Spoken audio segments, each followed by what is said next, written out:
Good evening, everyone. I hope I'm audible properly.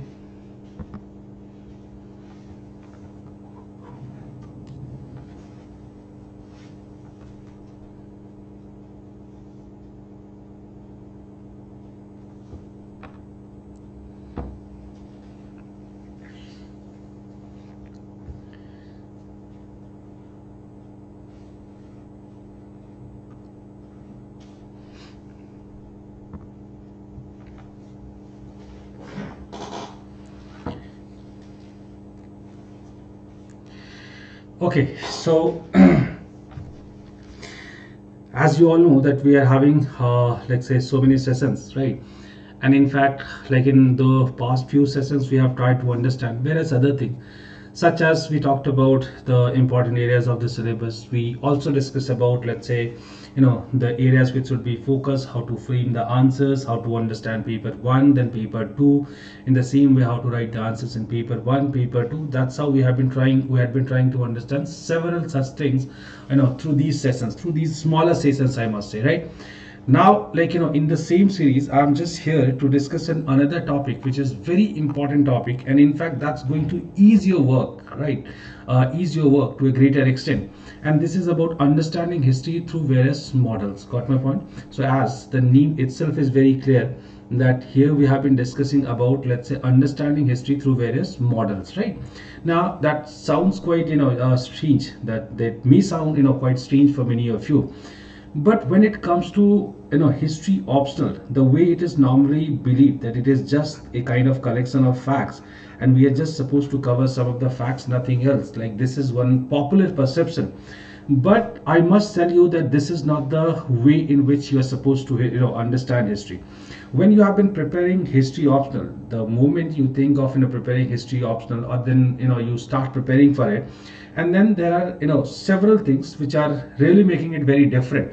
And here I'm just trying to convey the same ideas. मैं आपको सिर्फ इतना बताने की कोशिश कर रहा हूँ कि जो पॉपुलर परसेप्शन है वो हिस्ट्री में नहीं होती है, ठीक है? और पॉपुलर परसेप्शन से बहुत हटके ये सब्जेक्ट है।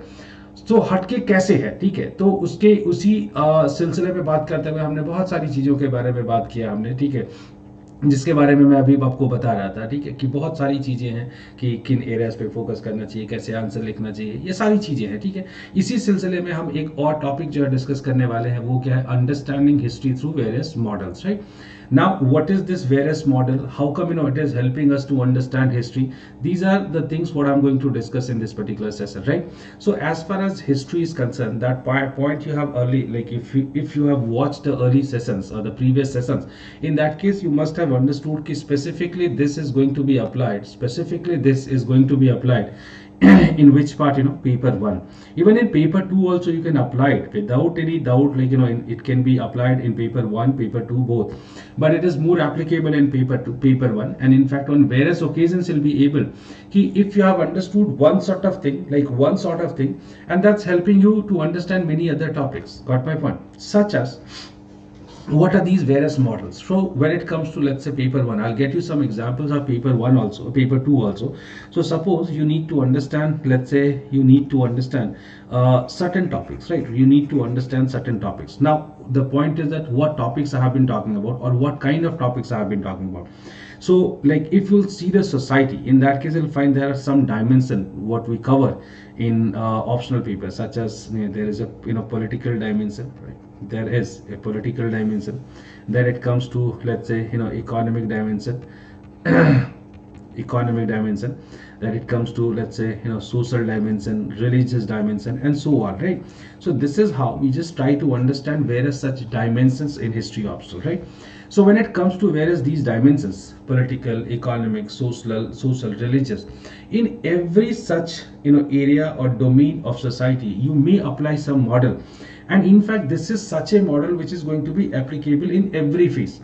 So normally what is the best way of studying history? That you take one particular model, or not model, one dimension, and then you try to cover it throughout the ages.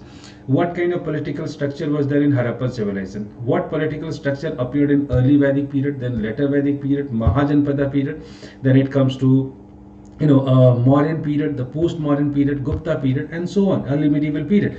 So you just try to cover the polity, or let's say political structures which had been appearing in different phases.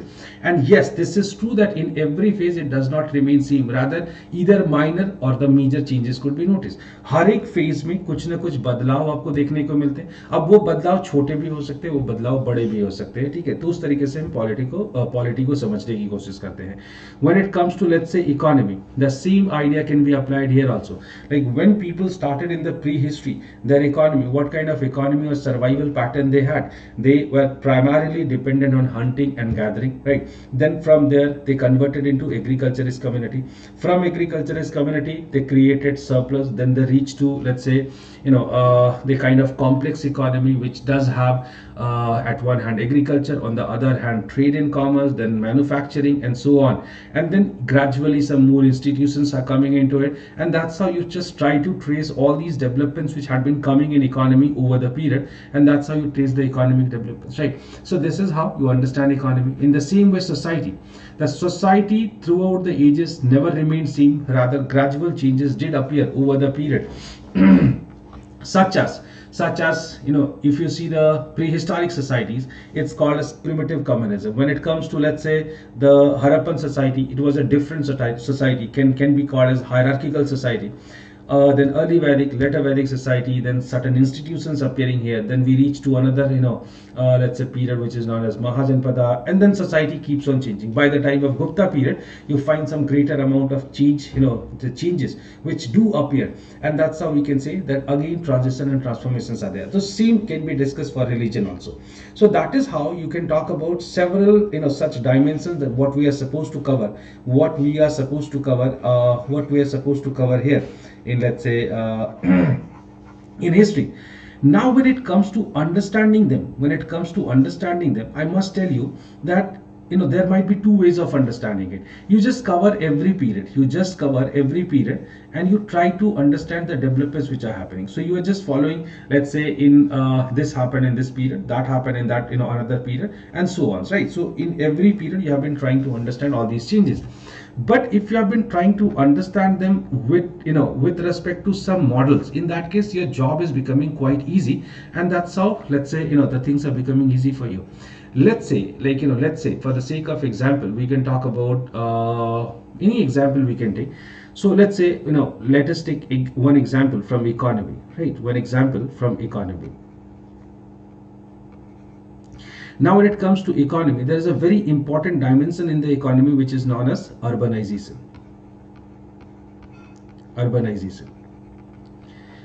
It's a topic which is very much liked by UPSC people. Every year they, not every year, but very frequently they used to frame questions over it.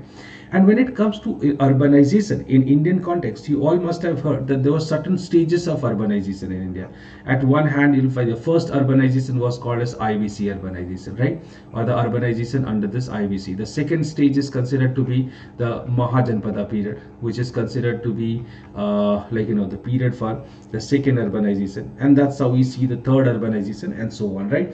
So urbanization is one term that could be noticed in distinct phases. Now what I can say that this is one thing. This is something which is called as very important theme in economic history. That is something which is considered to be very important theme in economic history.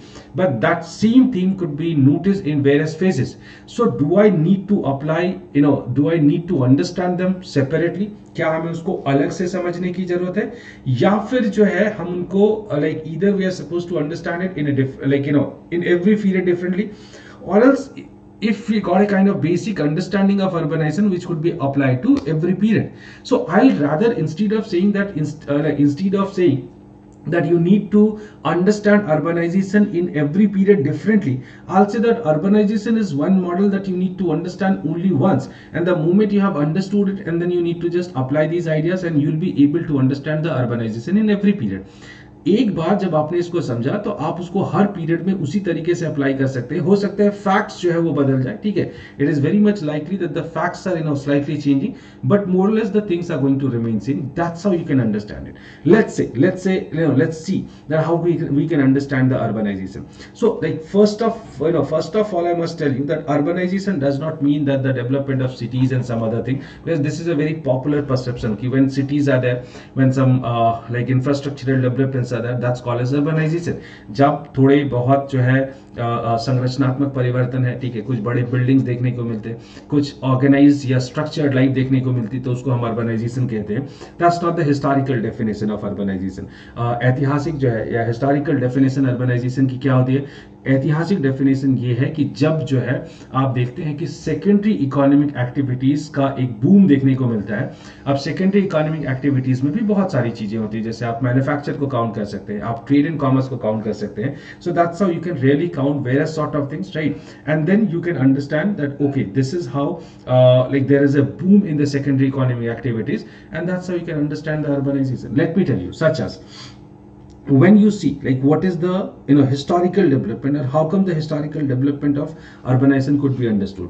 क्या होता है कि जब एक society होती है जिसमें जो है एक तरीके का सैचुरेशन होता है। सैचुरेशन मतलब आप जितनी आपकी खपत है उतना आप पैदा करते हैं, अपने कंजम्पशन के हिसाब से ही पैदा हो रहा है, या कंजम्पशन से ज्यादा आप पैदा नहीं कर पा रहे हैं। लेकिन आप इमेजिन करिए जब आप अपने कंजम्पशन से ज्यादा पैदा करते हैं तो उससे सिचुएशन बदलने लगती है, ठीक है। तो एक तो सब्सिस्टेंट एग्रीकल्चर है, ठीक है। सब्सिस्टेंट एग्रीकल्चर का क्या मतलब होता है कि आप जितना कंज्यूम कर पाते हैं, जितना कंज्यूम कर लेते हैं, आप उतना ही पैदा कर पाते हैं। तो ये सब्सिस्टेंट इकोनॉमी हो गई, एग्रीकल्चर हो गया। और जब इससे आप आगे निकलते हैं तो आप सरप्लस क्रिएट करते हैं। तो the moment the surplus is created, let's say this is a society, and it started creating that surplus, right?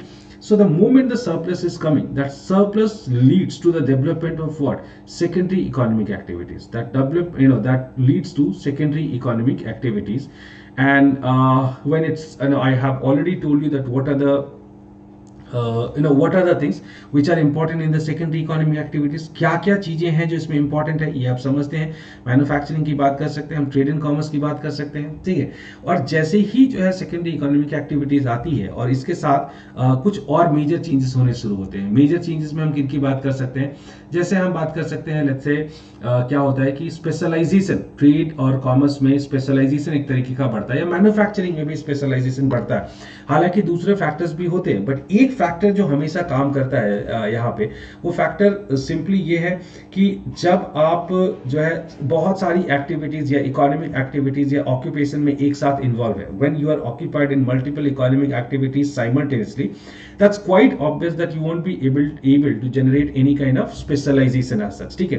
I hope you all can understand कि when it comes to optional paper and general studies, what is the basic difference between these two। आपके optional subject में और आपके general studies के paper में क्या difference होता है? एक स्पेशलाइजेशन का फर्क होता है, ठीक है। या फिर जब आप ग्रेजुएशन करते हैं या पास कोर्स करते हैं तो दोनों में क्या फर्क होता है कि ग्रेजुएशन में आप एक ही सब्जेक्ट को पढ़ते हैं, जब आप ऑनर्स में आप एक ही सब्जेक्ट को पढ़ते हैं, और क्या होता है उसमें आपको एक तरीके की स्पेशलाइजेशन मिलती है। सो मे बी आपके दूसरे एरियाज में इंफॉर्मेशन कम हो, लेकिन कम से कम जो एरिया आपका है उस एरिया में आपकी पकड़ अच्छी होती है, तो उसको हम ऑनर्स कहते हैं। तो कुछ ऐसा ही है जब आप एक ही ऑक्यूपेशन में लगातार ऑक्यूपाइड है, if you have been continuously occupied in one occupation, in that case what is going to happen, you are going to get the specialization। So the moment specialization comes in, right, so that can come in manufacturing। So we can say that secondary economic activities gradually get specialization, and that specialization further promotes trade and commerce and that's how we can say that this is a new feature which appears। Now when I'm saying trade and commerce is there, that leads to let's say market also, ठीक है। जब trade and commerce होगा, जब exchanges होंगे तो market होगा, और जब एक्सचेंजेस होंगे तो बहुत सारी और चीजों की रिक्वायरमेंट भी बढ़ती जाती है, ठीक है। जैसे आप कह सकते हैं कि इसके बाद when it is there, the exchanges are there, in the market is there, then you basically require the, let's say, coins, like this key, like you do require the coins। Okay, you do require the coins, that's one thing that can be discussed, ठीक है। coins के बाद क्या कह सकते हैं आप? Okay, you require the coins, right? Now, apart from this, either it is about coins or let's say it is about exchanges at a greater level, right? So, like what are the changes which are happening here? Just try to understand. At one hand, you find that in like national or let's say domestic and international exchanges do start. Like that's one thing, right? Then with the creation of this kind of specialization and then secondary economic activities, you do find that some sort of hierarchy is also getting created in the society. That's another thing. Then I did discuss about the coins, and then some sort of regularization is very much required here when it comes to coins. So try to get my point. The moment it comes to coins, it comes to hierarchy in the society. It comes to let's say maintaining law and order in order to run smoothly the market. You require basically a political body as well, and that's how we can say that it leads further to the development of state as well, right? So that's how we can say that there are several things which are interconnected, they are linked, and then when they are linked basically. So that's how we find that somehow when all these factors are coming together, and then you see the growth of urbanization, right? So there are many features, and in fact the way some of the features I have already told you through this particular map or the diagram that I have been making, right? कि किस तरीके से when it was surplus, then surplus leads to secondary economic activities, which further led to specialization, then it further led to trade and commerce, then the coins, the state system, right? And then we can say I also discuss about the class differences, right? The concept of classes also did appear. So you all can understand that there are many things which are happening simultaneously, and when all these things do appear, when all these things do appear, that is giving the sense of urbanization, right? So urbanization is not a change in one dimension, rather urbanization is a change in multi dimensions, right? Or this is a multi-dimensional change. So that gives us a kind of holistic understanding of urbanization, right? Now what exactly I had been discussing, this is the model what I was talking about. Now once you apply this here, I was not discussing anything about IBC's urbanization. This is a kind of very simple model that I had been telling you for urbanization. Now this model can be applied to IBC only. So now you need to evaluate whether it was workable here or not, whether it was working here or not. Yeah, so of course you need to find out the relevant examples for this, whether it was there or not, ये था या नहीं था, coins थे या नहीं थे, ठीक है, स्टेट की पॉसिबिलिटी कितनी थी या नहीं थी. जब हम सेकेंड अर्बनाइजेशन पे आते हैं, let's Mahajanapada period, right, again you need to talk about the same sort of things, ठीक है. आपको भी यही सारी चीजें इन्हीं सारी चीजों के बारे में बात करनी है कि लेट्स से इन्हीं सारी चीजों के बारे में बात करनी है कि कि ये महाजनपदा पीरियड में जो अर्बनाइजेशन है, क्या उसमें यही सारे फैक्टर्स काम करते हैं या नहीं करते, और अगर करते हैं तो what are the examples which could be applied here. So just try to get my point. Like this is something which can get you understanding of all the urbanisation that have ever taken place in India और let's say even outside of the world. So this is the model. So just by learning one model you can understand the urbanization of different phases, right? So this is the best way of understanding, let's say, the urbanization. Got my point? So this is what I had been discussing as model. Got my point? Now, like the same sort of thing could be applied even in for the another topic also. Let's say the moment you talk about state, okay? The moment you talk about state, and specifically when it comes to the one part, the nature of state, let's say evolution of the state. Now again, for understanding the evolution of state, and in fact this is one idea which is going to let's say going to explain like formation of state during the ancient India. There are so many states which are getting formed, and in fact there are several concepts which are called as primary states, secondary states, right? So you all will be able to understand the rise of Mauryan state, the Mahajanpadas, like the states or the Janpadas in the Janpadas in the 6th and 5th century BC, or let's say the Mauryan state, or let's say the Satvana state, or let's say any other state, right? So at least in the beginning time, in the time of evolution, when you see the formation of state, so this is something which is again could be understood with respect to the various models. Let me tell you what is the need of the state. I think in earlier also I had been discussing there is one thing in when it comes to urbanization, when the economy is getting bit complex, and then you see the rise of state in order to control the things in a proper manner, and that's how the state do evolve. Now I can say about, like, I can even simplify it here, simplify more it here, such as, let me tell you, whenever whenever it comes to the rise or the evolution of state, there are, like, the moment you find that the society become hierarchical, right? The moment you find that in society there are so many so much stratification is there. So this when it comes to so much stratification in the society, and the moment I'm talking about stratification, the moment I talk about the stratification, right, stratification,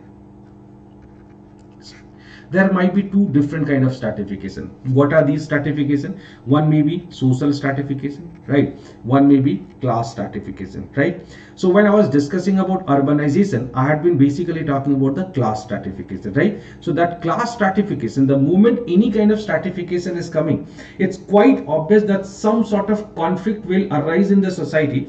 And if any society does, any society does have a conflict, it basically requires some power to control it. Got my point? So basically, the idea, the moral of the story is this, that whenever you do find some sort of hierarchy in the society, some sort of hierarchy, it may be of any kind, right? जब भी आप society में किसी भी तरीके की hierarchy को देखते हैं, तो कहीं ना कहीं राइज ऑफ स्टेट को ये फैसिलिटेट करता है, ये मैं बताना चाह रहा हूं। अब आपको ये इवैल्यूएट करना है कि कहीं ना उस सोसाइटी में क्या हायरार्की थी या नहीं थी, ठीक है? अगर आपको लगता है कि किसी भी पीरियड में, such as, again I will be giving one example to make you understand, the moment it comes to, let's say, Satavahana state, ठीक है? इट्स अ वेरी इंपॉर्टेंट, ये, and the questions have been also asked on the rise of Satavahana state, right? So when you talk about the Satavahana state, like, it is a popular debate in history whether it was a primary state or a secondary state, right? And what is a primary state? Primary state is basically based on the base natural idea, or let's say natural circumstances, not idea. Now initially it was believed that Satavahanas were basically the secondary state. ये जो है secondary state है. Secondary state किस लिए? क्योंकि ये बाहर दूसरे को देख के इंस्पायर होती है, और इंस्पायर होकर जो है अपना एक स्टेट फॉर्म कर लेती है. ये एक पॉपुलर नोशन था Satavahanas के बारे में. लेकिन the moment it has been realized कि actually they are coming from the Andhra region, and Andhra somehow emerged as one of the flourished region for rice cultivation, right? Rice cultivation, right? And then what happens? This rice cultivation somehow got the surplus here. That surplus further leads to, let's say, further leads to the creation of property, right? And that concept of property further gets some sort of class differences, and that's how I can say that ultimately the things are changing, and then the Satavahanas got a kind of natural opportunity to rise, and that's how the Satavahana state is getting formed, right? So that is how we can talk about several such ideas in, these are only few models that I have been discussing. But I think if you have understood one thing, and in fact the way they are interconnected, that's how you'll be able to understand various such models. And as I did tell you, that just by understanding these models, your ideas will be crystal clear, and then only we'll be able to connect the things from here to there, and then gets a kind of more holistic understanding and the approach of ancient India, or let's say medieval India. It can be even connected to another point which is very important, that's called as nature of state, right? So when it comes to nature of state, every time you don't need to understand it differently. The moment it comes to the question related to nature of state, I must say that whenever you have been discussing about nature of state, like, you have to talk about the legitimacy, and right, you have to understand the position of bureaucracy, you have to understand the legal system being followed, and that's how legal system being followed. We have to understand what was the condition of military, what was the condition of economy, whether the economy was capable of holding this standing army or not. So once again you have understood all these kind of things, you will be able to discuss the nature of state of any period. Either you have been discussing about the Gupta period, or let's say Mauryan period, or let's say even in the medieval period, if you have been discussing about the Sultanate, the Mughal, you will be having a fair idea, and you all will be able to evaluate by your own that what kind of state was there, whether it was a centralized state, it was a decentralized state, it was a militarized state, it was a patrimonial state, it was a prebendal state. ठीक है, सो बहुत सारे ऐसे terms हैं जिसका वो, ठीक है, ये सारे की टर्म्स अगर आपने नहीं पढ़ा होगा तो अभी आपको शायद नहीं समझ में आएगा, ठीक है, but the moral of the story is this, that's how you can create various such models, and the models are really going to help you out when it comes to understanding of the subject, right? So here I have been getting you few ideas for paper 1. Like the same sort of things could be even discussed in paper 2 also. Let's say when you talk about paper 2, in paper 2, if I'll be giving you one concept, right, if I'll be giving you one concept, and that concept is the concept of mental hegemony. That's a simple concept given by Antonio Gramsci, right? So this is called as mental hegemony. Now what is mental hegemony? It is not a kind sort of physical control, right? It is not a sort of physical control. It is not a sort of physical control, but it's controlling the mind of the people, right? And in fact, mental hegemony is not only applicable in the paper 2, but even applicable in paper 1, when you need to understand the caste system, when you need to understand the legitimacy angle, right? So when you need to understand the relation between state and religion, like mental hegemony is one idea which is going to always help you, which is always going to make the ideas very clear. That is very much applicable in paper 2 also, because the way I was discussing, when it comes to understanding the colonization of India, when it comes to understanding, let's say, when it comes to understanding the attitude of the moderate leaders of Congress, when it comes to understanding the role of, let's say, Gandhi, that how come Gandhi was considered to be one of the great leaders who really helped India for getting independence or liberation. I think there are many things which could be understood with respect to mental hegemony. What is mental hegemony? When when somebody started controlling your mind and they started saying, look, we are more developed and we are supposed to rule on you, and you started accepting this idea, yes, you guys are superior, and that's why you must rule on us in order to in order to improve our lifestyle, in order to upgrade us. So that's how we can say that this is a model which, once you have understood this model, so that is going to be applied on multiple other places, and that is going to help you to understand various important and complex ideas of modern India also, right? So that is how that's how we can say that this is this is one way of understanding history.